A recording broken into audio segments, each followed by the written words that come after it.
Good morning বন্ধুগণ and happy Sunday. তোমরা সবাই কেমন আছো? আশা করছি তোমরা সবাই ভালো আছো, আর তোমাদের ভালোবাসায় আমি সর্বাণী অনেকটা ভালো আছি। সকালবেলা উঠিন, দেন বাসি কাজ করিন, তারপরে নাইটি ছাড়িন, ওষুধ খাইন, আর তোমাদের সঙ্গে কথা বলিন। এখন কটা বাজে জানো? 8:30। সকাল আর নাই, সকাল পেইরে এখন বেলার দিকে টান নিচ্ছে, আর আমার ঘরে এখনো মধ্যরাত। শুঁশা শব্দ শুনতে পাচ্ছ? নাক ডাকতেছে। তো ডাকুক, চলো বাইরে যাই, গিয়ে ভাত বসাই। ভাত বসিয়েই ডাক দেবো, কারণ তোমাদের দাদা আজকে চোখ দেখাতে যাবে। ঠিক আছে, দেবাগ্নি উঠে গেছে, কিন্তু মশারির মধ্যেই শুয়ে শুয়ে সানডেটা উপভোগ করছে। আর এই যে আমার হুইসেল, শুনতে পাচ্ছ? হুইসেল দিচ্ছে।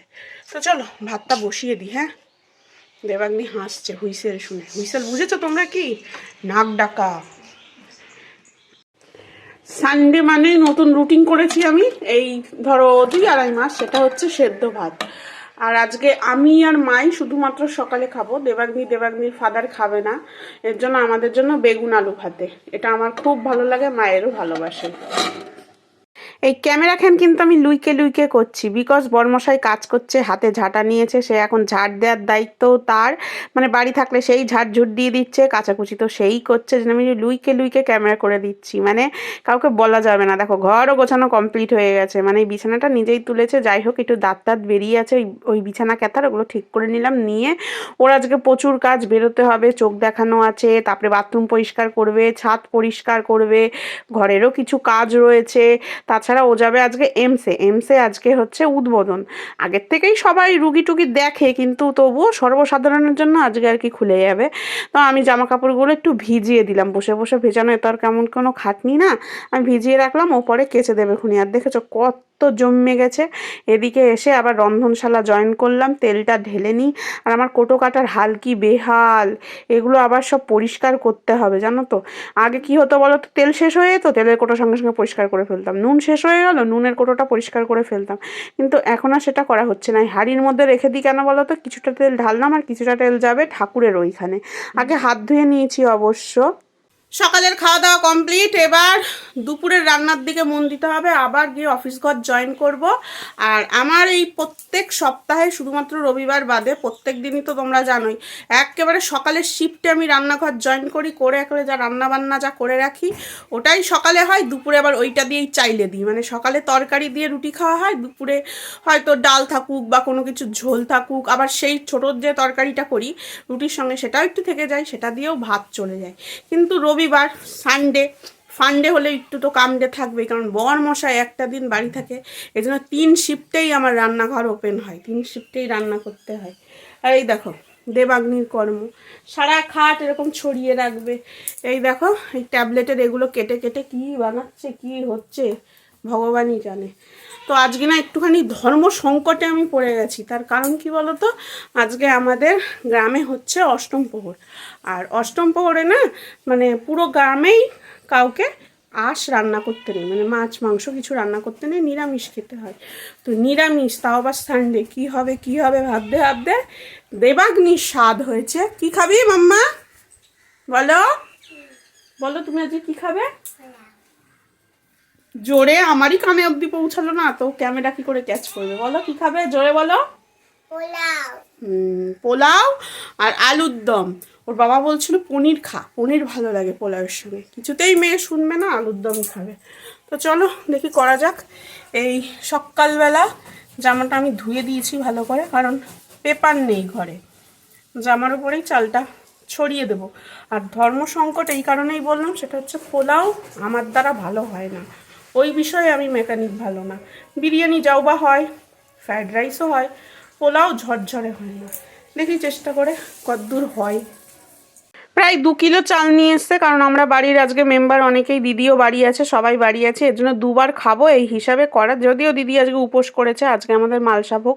তো চলো এই বাটিটা মেপে 2 বাটির একটু কম আমি নিয়ে নিলাম। নিয়ে ভালো করে চালটাকে আগে ধুয়ে নিয়ে তারপরে ওই যে আমি আমার চুড়িদার সেটাকে আগের থেকেই ধুয়ে কেচে রেখে দিয়েছিলাম, ওটার মধ্যে ভালো করে ছইরে একদমে জলটাকে নিংড়ে শুইয়ে নিতে হবে, ঠিক আছে। আর এই জল ঝরানো নিয়ে একটা কাণ্ড হয়ে গেছে। আমি নিয়ে একে একে দিয়ে দিয়ে ভালো করে ঝুরঝুর করে রেখে দিয়েছে। দেবাগ্নির উপরে যেন হোলি খেলছে, চাল নিয়ে কি লোফালোফি। আর কি আর করা যাবে, বাচ্চা মানুষ। তো চলো ওদিকে চাটনিটা বসিয়ে দিই, একটুখানি তেল, কারণ তেল কাশতে গন্ধ আর ভালো লাগে না। চলো অনেকদিন পর একটু নিজের ভাষায় একটু কথা কয়ে নিলাম তোমাদের সঙ্গে। তো টমেটোগুলো কিন্তু শেষ বাজারের টমেটো, মানে অনেক দিনের, প্রায় 15 দিনের ওপরে হয়ে গেছে। বেচে বুচে মানে ছাঁট মালগুলোও ধরতে গেলে আজকে খাওয়া হবে। আর দেখবে একটু পোলাও, আলুর দম, বেশ একটু চাটনি, পাঁপড় আর একখানা বেগুনি যদি থাকে তবেই ভালো হয়। ওদিকে দেখেছো বিস্ফোরণ ঘটছে। এই লুচি ভাজার তেলটা একটুখানি ছিল আর বসিয়েছি, ব্যাস একেবারে ফুটন্ত। আর দেখেছো আকাশবাবুর মুখ কিরকম ভারী, মনে হচ্ছে বৃষ্টি দিদি আসবে। যাই হোক, কিশমিশ কাজু বাদাম একটুখানি দিয়ে নিলাম। আর ওদিকে পাঁপড় ভাজার তেলটাও প্রায় আমার গরম হয়ে গেছে, যত জল ছিল ফুইটে ফাইটে সব একদম পাইলে গেছে। আর টমেটোর চাটনিটা না যে ঠিক মন মতন হলো না, একটা যেন দাঁত বেরিয়ে আছে, একটা যেন তাকিয়ে আছে, একটা যেন শুয়ে আছে, এরকম পুরোপুরি ভালোভাবে গলেনি। তো খেজুরটা দিতে ভুলে গেছিলাম, তারপরে লাস্ট বাজারে খেজুরটা দিয়ে দিলাম। আর খেজুর, এ যা খেজুর, এ মনে হয় গুড়ে ফোটানো খেজুর। এ গলতে আর বেশিক্ষণ সময় লাগবে না, এর জন্য একটু লেট করে দিলেও কোনো ব্যাপার না। চলো ঘিটা আমি গরম করে নিয়ে ওর মধ্যে দিয়ে দেবো হলুদ, কারণ চালের গায়ে হলুদ তো দিতে হবে না। এর আগে জানো তো আমি কাঁচা মানে এমনি গুঁড়ো হলুদই আর ঘি একসঙ্গে মাখাতাম, কিন্তু একটা ভিডিও দেখলাম যে হচ্ছে নাকি এই ঘিয়ের মধ্যে হলুদটাকে গরম করে নিলে কালার যেন ভালো আসে বলল। তো চলো ওদিকে আলুর দমের মশলা করে দিলাম, হচ্ছে জিরে, কিশমিশ, কাজু আর দিয়েছি চারমগজ, ওর মধ্যে দেবো আদা। আর লঙ্কাটা এখন দিতে ভুলে গেছিলাম, পরে একেবারে পক্সি দিয়ে দিয়েছি, মানে শুকনো লঙ্কার গুঁড়ো দিয়ে পুরো চালিয়ে নিয়েছি। আর টমেটো মাছ, টমেটো দিতেই হবে। তো মশলাটা এদিকে করে নিই, ওদিকে আলুটাও কিন্তু আমি ভাজতে দিয়ে দিয়েছি। আসল কাজ এখনো হয়নি, গায়ে হলুদ। চলো গায়ে হলুদটা দিতে হবে। দেখো আলু ভাজা হয়ে গেছে, মশলাটাতে একটু কষে টষে হালকা করে জল দিয়ে নেব। আলুর দমটা খেতে ভালোই হয়েছিল। আর ইয়ে কেমন হয়েছিল পোলাও, সেটা না হয় পরে বলি। চলো নুন, তারপরে হচ্ছে ঘি, চিনি আর আদা বাটা আর গরম মশলা দিয়ে ভালো করে এর গায়ে হলুদটা আমি দিয়ে নিই। আর এক হাতে আমি মেকানিক, অত ভালো না, ভালো করে করতে পারছি না, এর জন্য একটুখানি মেখে নিয়ে তারপরে ক্যামেরাটাকে ফেলে দিয়ে ব্যাস দলাই মোচড়াই করে ভালো করে মেখে নিই। এই দেখো আমার আলুর দম রেডি। এর উপরে দিয়ে দেবো একটুখানি গরম মশলা। আর এই সানরাইসের গরম মশলাটাই এখন দিচ্ছি, আর এটাই আমি আগাগোড়া দিতাম। মাঝে না টাটা সম্পূর্ণার গরম মশলা নিয়ে এসেছিল, ও বাবা হিন্দুস্তানি লেভেলের, ওর মধ্যে জানো কসুরি মেথির গন্ধ, কি কি আরও দেয়া ভগবানই জানে। ওদিকে তো গায়ে হলুদ হয়ে গেছে, এদিকে ঘিটা গরম করে নিলাম, কিশমিশ কাজু বাদামটা ভেজে নেব, নিয়ে ব্যাস তুলে রাখবো। তুলে রেখে ওর মধ্যেই গরম মশলা একটু ফোড়ন ফাড়ন দিয়ে চালটাকে ভালো করে ভেজে নেব। চাল না ভাজলে শুনলাম নাকি ভালো ঝরঝরে হয় না। এর আগে আমার বিরিয়ানি করেছিলাম, সে একেবারে গলে নেতিয়ে একেবারে কাহিল হয়ে পড়েছিল। মানে সে বিরিয়ানি একেবারে, সে বিরিয়ানি কম, বেশিরভাগ কী হয়েছিল বলো তো, সেদ্ধ ভাত মতন হয়ে গেছিলো। ওদিকে জলটাও গরম বসিয়ে দিয়েছি, এবার নাড়ানাড়ি চাড়াচাড়ি করি। অনেকটা চাল তো, টাইমটাও অনেক লাগছে। আর ঘড়িবাবু ছুটছে, আর আমার নাক না সুরসুর সুরসুর করছে, মানে এত সুন্দর গন্ধ বেরোচ্ছে, সারা বাড়ি ম করছে, মনে হচ্ছে না বাড়িতে কোনো পুজো বাড়ি। দেখো একদম ঝরঝরে করে ভাজা হয়ে গেছে। ব্যাস এবার কী দেবো, এবার ব্যাস ঢাকনাটা দিয়ে দেবো। তার আগে জল অবশ্যই দিতে হবে, নাহলে ফুটবে কিসে, ফুটার জন্য তো জল তো দিতেই হবে না।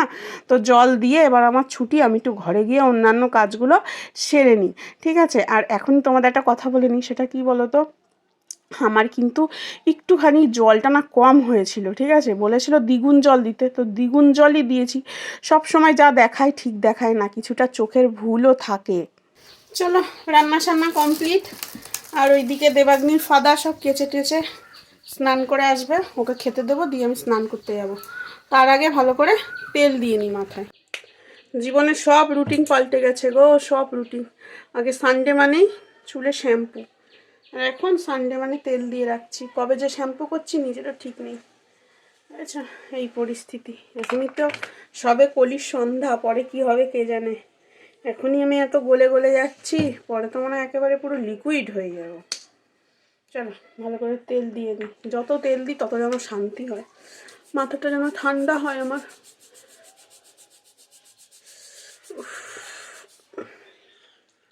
চলো স্নান ধান করে এসে তারপরে আবার কথা বলবো, ঠিক আছে। বড়মশাই বেরোবে, তাই খাবারটা আগে ওকে দিয়ে নিই। কে খাবে লাড্ডু? আমি। আর এগুলো কিসের খাবার বলো তো? তুমি জানো না এগুলো কিসের খাবার? তুমি জানোই না? যা, এগুলো কি বলো তো, কিসের প্যাকেট? আজকে হচ্ছে দেবাগ্নির ফাদার গেছিলো এমসে আজকে ছিল হচ্ছে আনুষ্ঠানিক উদ্বোধন। এমসে তো আগের থেকেই রুগী রাখে বা রুগী দেখে, কিন্তু আজকে থেকে আনুষ্ঠানিকভাবে এমস সর্বসাধারণের জন্য খুলে দিল, এই জন্য এমসে গেছিলো। তো ওখান থেকে প্যাকেটটা দিয়েছে, বুঝছো? তো দেবাগ্নি তার উদ্বোধন করে দিল, মানে এই প্যাকেটটার উদ্বোধন দেবাগ্নিই করে দিল। আর এইটার ভাগ আমিও নেব, কারণ এটা আমি খুব ভালোবাসি, বিস্কুট আমার খুব প্রিয়। চলো পরে আবার কথা কতিছি। হ্যাঁ, আজ 3 দিন ধরে আমাদের বারোয়ারিতলায় কীর্তন হচ্ছে, আমি একবারও অ্যাটেন্ডেন্স দিইনি, বাড়িতে বসেই আমি হরিনাম শুনছি। তো শেষ বাজারে আমি একটুখানি টুকুস করে গেলাম, আর দেখলাম সেই রকম আসর জমেছে, আর যে কীর্তন করছে বেশ, মানে কি বলবো, কীর্তনের মধ্যেও মনে হচ্ছে না সে বলিউডের ছোঁয়া, বুঝেছো? নেচে গেয়ে অস্থির, বেশ ভালোই এন্টারটেনমেন্ট হচ্ছে, কীর্তন কম ফাংশন বেশি লাগছে, কিন্তু বেশ ভালো লাগছিল, খারাপ লাগছিল না। আর কৃষ্ণ নাম শুনলে সত্যিই ভালো লাগে। দেখবে একটা জিনিস, কৃষ্ণ নামের মাহাত্ম্যই কিন্তু আলাদা। তো যাই হোক, আমি কীর্তন দেখি, তোমরাও একটু আমার সঙ্গে সঙ্গে একটু কীর্তন দেখো, আনন্দ নাও। বেশিক্ষণ অবশ্য থাকিনি, অল্প একটু থেকেই চলেছি, কারণ দেবাগ্নি যায়নি, দেবাগ্নি বাড়িতেই ছিল, ও আবার তাড়াতাড়ি ঘুমিয়ে পড়বে। আর তোমাদের আগে একটা কথা বলি, সেটা হচ্ছে পোলাওটা কেমন হয়েছে। পোলাওটা খুব একটা ভালো হয়নি, ঠিক আছে?